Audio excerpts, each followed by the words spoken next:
Wala pang 1 year si Duterte, malami nagawa, 6 months pa lang. Sino? Si Duterte. Ano? 6 months pa lang. Oo.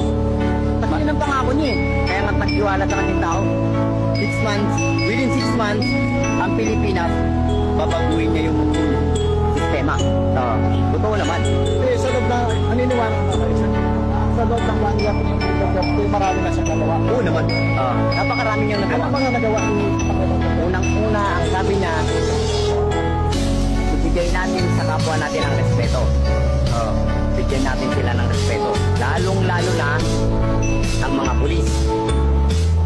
Ngayon, ang tanong ng tao, paano pagkakatiwala ng pulis anak at tinapa? Yan ang lisensyadong kriminal. Sabi nga nila, diba? Pero, mangyayari yan. Totoo naman.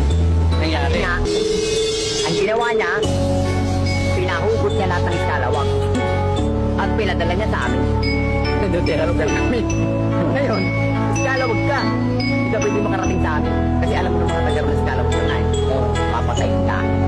So, para magkaroon ng respeto ang tao, kailangan ng iskalawag wala. Di ba ginawa niya? So, nagkaroon uli ng respeto ang tao sa pulis. Kasi nga, siyempre, sinala niya lahat eh. Panahon ni Digong.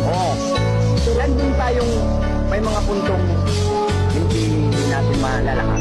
Diba? Hindi natin malalahat. Pero, disimulado sa ngayon. Sa ngayon ha, disimulado. Pwede mong respeto ako. Katulad ng ano, mga panahon.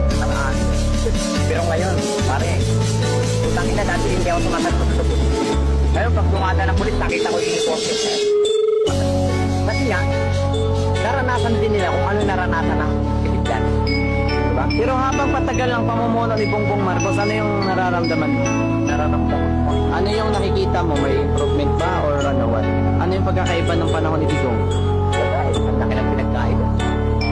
Kasi mga panahonan Sa loob ng 2 years ni Digong, anong meron? ay hindi na pwede. Nagkaroon ng takot ang tao.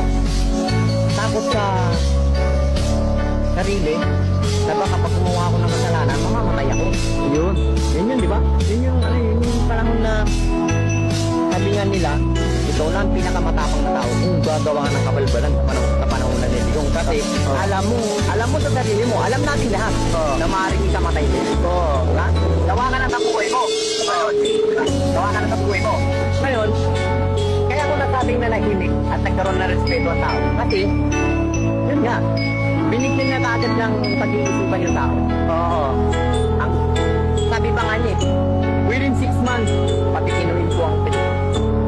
Sino pang presidente sa dita ng gano'n, kundi siya lang, ang isip tuloy na tao, baliw na. Diba? Baliw na tayo eh. 6 months, pati kinuhin mo ang Pilipinas. Ano na? Yung pala, may sarili siyang pamamaraan. Pero sir, naniniwala ka naman. Sa loob ng 6 months, ay nagawa niya. Nagawa niya pa. Nagawa niya within 6 months. Ano yun sir? Maraming taong nangilag. Maraming taong nangilag na gumawa ng kabalbalan. Kasi nga, hindi linis sa ating mga Pilipino, hindi linis sa kalaman natin na kapag ka gumawa ka ng kabalbalan sa kapanahon ng Duterte, may kalatagyan ka. Surado yun, di ba? Ano yung inuuna niya doon sa Pilipinas? Ang inuna niya, sir, yung mga kababayan niya kagad, yung mga butante, yung kagad ang inuna niya, di ba? Hindi pa sir, ang inuuna niya yung mga, hindi pa yung limang mga generals. Dito muna nga, yung mga kababayan mo na niya inuna niya, yung mga kung anong problema, di ba?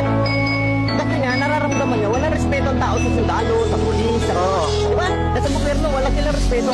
Dati. Dati. Sabihin sir, pinalit niya yung respeto.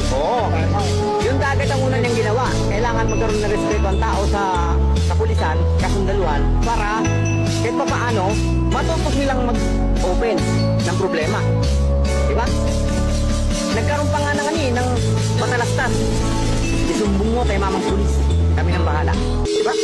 Ngayon, ito sistemang yun, nagawa niya ng paraan ng ganung bagay.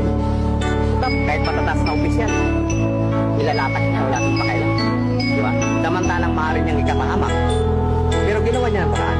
Ginawa niya ng paraan kung paano maging ganun ang sistema sa pamamalakad niya, sumunod. Para nang sa ganun, ang Pilipino, magkaroon uli ng pag-asa. Panahon ngayon ni Marcos, ano nakikita mo?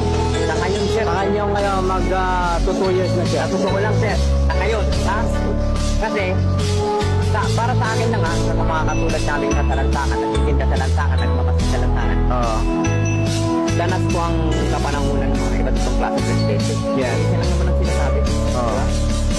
Kaya sa tumakbong presidente para tulungan ang Pilipino. Yes. Natupad yun sa salita ni Duterte. Oo. Kapanahunan ngayon, na wala na si Duterte, para sa akin na hindi ko alam kung anong iisipin ng iba. Para sa akin lang, Oo. wala akong nararamdamang pagbabago. Bumalik na sa dati. Bumalik sa panahon ng Kapanahunan ng ibang presidente. Hindi kay Duterte. Diba?